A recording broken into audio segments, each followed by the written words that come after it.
वर्षभरातील 24 एकादशींमध्ये आषाढी एकादशीचं स्वतःचं वेगळं स्थान आहे।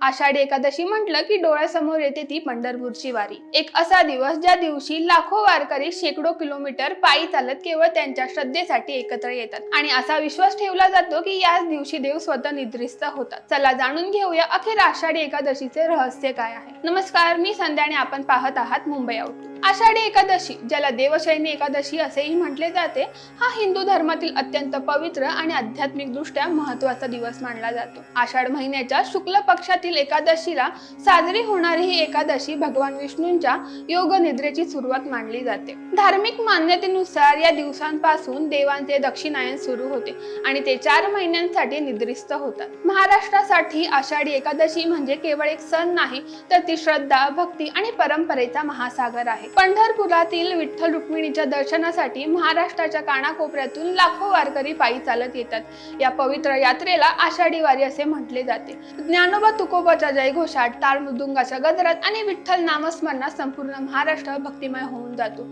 वारीची ही परंपरा तब्बल 800 वर्षांहून अधिक काळापासून सुरू आहे। पुराणानुसार आषाढी एकादशीच्या व्रतात सर्व देवतांचे तेज एकवटलेले असते, त्यामुळे या दिवशी उपवास, पूजा आणि भगवान विष्णूंसह एकादशी देवीची भक्तिभावाने उपासना केल्यास पापांपासून मुक्ती मिळते आणि जीवनात प्रगती होते अशी श्रद्धा आहे। पुराणामध्ये सांगितलेल्या कथेनुसार भगवान शंकराने मृदुमान्य नावाच्या राक्षसाला केवळ एका स्त्रीच्या हातून मृत्यू होण्याचा वर दिला होता। या वरदानामुळे उन्मंत झालेल्या त्या राक्षसाचा वध करण्यासाठी देवांच्या तेजातून एक दिव्य देवी प्रकट झाली आणि तिने मृदुमान्याचा संहार केला।